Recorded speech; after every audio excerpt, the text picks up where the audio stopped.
한 해의 마지막 날 새벽에 이 자리에 나오신 여러분을 환영합니다. 사도신경 고백함으로 새벽 기도회를 시작하겠습니다. 함께 고백하겠습니다. 전능하사 천지를 만드신 하나님 아버지를 내가 믿사오며 그 외의 아들 우리 주 예수 그리스도를 믿사오니 이는 성령으로 잉태하사 동정녀 마리아에게 나시고 본디오 빌라도에게 고난을 받으사 십자가에 못 박혀 죽으시고 장사한 지 사흘 만에 죽은 자 가운데서 다시 살아나시며 하늘에 오르사 전능하신 하나님의 우편에 앉아 계시다가 저리로서 산 자와 죽은 자를 심판하러 오시리라. 성령을 믿사오며 거룩한 공회와 성도가 서로 교통하는 것과 죄를 사하여 주시는 것과 몸이 다시 사는 것과 영원히 사는 것을 믿사옵나이다. 아멘. 함께 찬송가 487장 다 함께 찬양하도록 하겠습니다.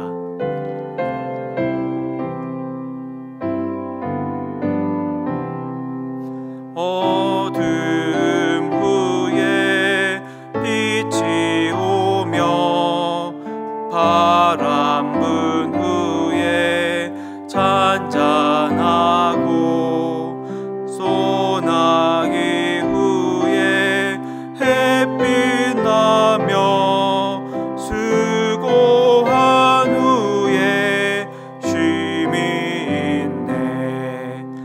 연약함 후에 강건하며 애통한 후에 위로받고 눈물 난 후에 웃음 있고 씨 뿌린 후에 추수하네. 괴로움 후에 평안 있고 슬퍼한 후에 기쁨 있고 멀어진 후에 가까우며 고독함 후에 친구 있네. 고생한 후에 기쁨 있고 십자가 후에 영광 있고 죽음 온 후에 영생하니 이러한 도가 진리로다. 오늘 본문은 시편 44편 1절에서 26절까지이지만 이 시간 말씀을 나눌 때는 23절에서 26절까지만 함께 보도록 하겠습니다. 함께 읽겠습니다. 주여 깨소서 어찌하여 주무시나이까. 일어나시고 우리를 영원히 버리지 마소서. 어찌하여 주의 얼굴을 가리시고 주의 고난과 압제를 잊으시나이까. 우리 영혼은 진토 속에 파묻히고 우리 몸은 땅에 붙었나이다. 일어나 우리를 도우소서. 주의 인자하심으로 말미암아 우리를 구원하소서. 아멘.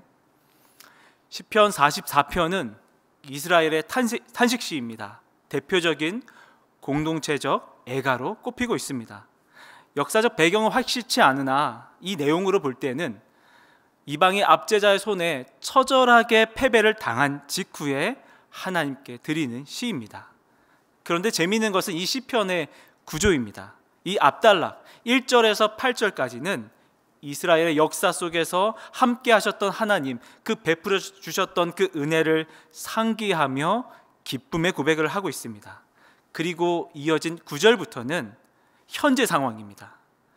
탄식의 탄식이 이어지고 있습니다.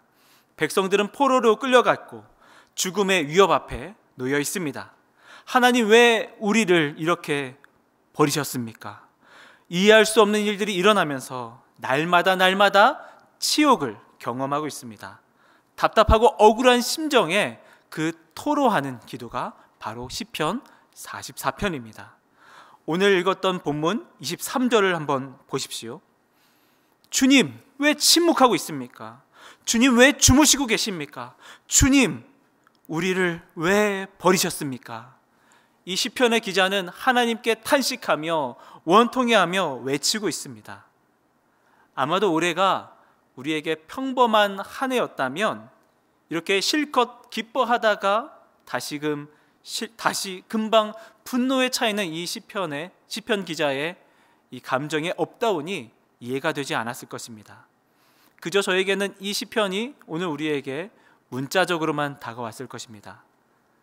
오늘 2020년의 마지막 날인데요. 올 한 해 여러분 어떠셨습니까? 다사다난했다, 이 한마디로 여러분 표현이 되시겠습니까? 저는 올해 이 한 해를 마무리하면서 의지적으로 하나님께 은혜를 고백하고 감사의 제목을 고백하길 힘쓰고 있습니다. 저는 믿습니다. 여전히 하나님께서는 올 한 해도 우리와 동행하셨고 분명히 살아서 역사하셔서 우리와 함께 하셨습니다. 그 하나님의 인도하심 아래 우리가 있었다고 저는 믿고 그렇게 고백합니다. 그런데요, 아무리 제 마음을 잡아보려고, 후회하지 않으려고, 아쉬워하지 않으려고 애쓰고 있는데요, 솔직히 너무 아쉽습니다. 너무 안타까워요. 속상한 마음을 잘 다스리고 싶은데 그게 참 쉽지가 않습니다. 그래서 오늘 이 시편 기자의 이 시편의 내용이 참 공감이 갑니다. 저는 믿습니다.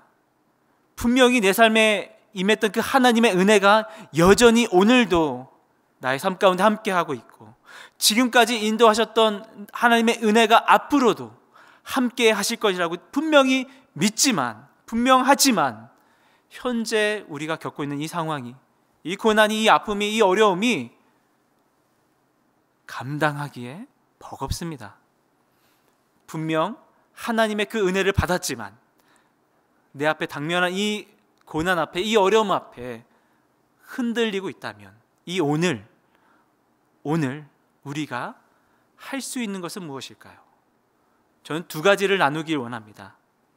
첫 번째는 하나님의 인도하심을 기억하는 것입니다. 이스라엘 백성들은 지금 처절한 패배를 맛봤습니다. 그래서 하나님께 원망과 서운함을 고백하고 있습니다. 그러나 시편 기자는 오늘 이 시편 시작할 때에 그 원망으로 시작하지 아니하고 의지적으로 하나님께서 이스라엘 역사 가운데 행하여 주셨던, 허락해 주셨던 그 은혜를, 그 구원을 노래하고 있습니다. 우리가 현재 당하는 이 환난을 어떻게 이길 수 있습니까? 누구의 도움으로 이길 수 있습니까?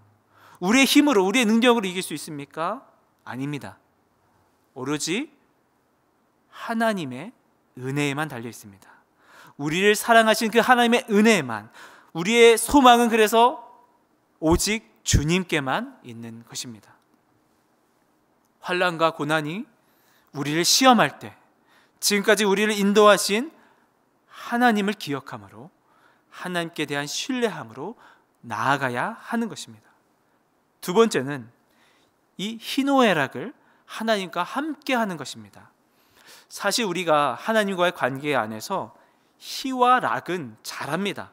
기뻐하고 즐거워하는 것은 하나님께 잘 드립니다. 그러나 노와 애, 분노와 슬픔은 하나님께 잘 드리지 못하고 있습니다. 우리는 어쩌면 하나님 앞에 모범생이 되고 싶어 합니다. 좋은 모습, 잘하는 모습, 기뻐하고 즐거워하는 모습, 하나님 안에서 만족하고 자족하는 모습을 하나님께 보여드리고 싶습니다. 그래서 슬픔과 분노는 애써 지우려고 하고, 하나님 앞에서 그러면 안 돼, 그런 태도는 옳지 않아, 속으로 삭히기에 바쁩니다. 여러분 어떠신가요? 희와 락, 기쁨과 즐거움은 하나님과 잘 공유하지만 노와 애, 슬픔과 분노, 하나님과 공유를 잘 하고 있습니까? 그렇다면 하나님은 어떤 마음일까요? 오늘 시편 기자처럼 다가와 주길 바라고 있지 않을까요? 때로는 억울해할 수도 있고, 때로는 따지기도 하면서, 때로는 너무 힘들어서 주저앉기도 하고, 때로는 너무 슬퍼서 울기도 하면서, 그러나 그 감정을 하나님 앞에 드리는 겁니다. 우리의 희노애락 그 전부를 하나님께서는 함께 공유하고 함께 하고 싶어 하지 않을까요? 오늘 시편 기자는 바로 그 자리에서 소망을 발견하게 됩니다. 슬픔과 분노를 다른 곳에 풀지 않고 다른 곳에서 풀지 아니하고 하나님께 나아감으로 그것을 토로할 때 그는 마지막에 이렇게 고백하고 있습니다. 26절입니다. 일어나 우리를 도우소서, 주의 인자하심으로 말미암아 우리를 구원하소서. 시편 기자는 그 분노와 원통함 속에 우리를 구원하실 분이 누구인가를 발견하고 그 소망을 하나님께 찾고 있는 것입니다. 말씀을 정리하겠습니다. 희노애락을 하나님께 들고 나갈 때 우리에게 소망이 생깁니다.